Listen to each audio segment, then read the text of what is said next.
Today we're going to be talking about Judaism and conservation by Caroline, Lauren, myself, Marcos, and Elisa.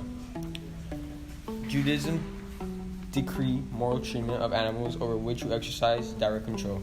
Moral and legal rules concerning the treatment of animals. A part of the principle that animals are part of God's creation towards which humanity bears responsibility. The scriptures make it clear that not only is cruelty to animals forbidden, but also that compassion and mercy is demanded towards them. Jewish tradition teaches us to care for the earth and all its inhabitants, and to preserve that which God created. After the great flood described in Genesis, God declares that the covenant established in between God and all the creatures of the planet, even things you may regard as completely superstitious, like flies, fleas, or gnats, are included in the creation of the world, and the Holy One carries out the divine purpose through everything, even a snake, a scorpion, or a frog.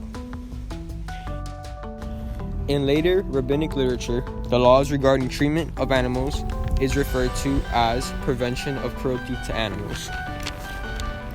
Under Jewish law, animals have some of the rights humans do.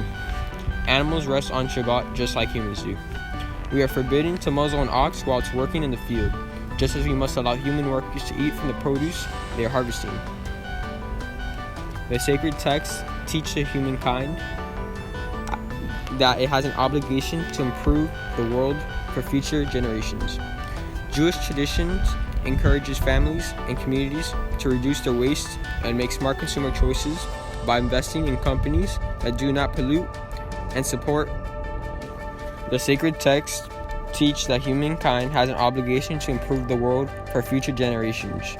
Jewish tradition encourages families and communities to reduce their waste and make smart consumer choices by investing in companies that do not pollute and support behaviors and policies that encourage conservation. The editor and filmer is Lauren. Researcher and writer is Elisa.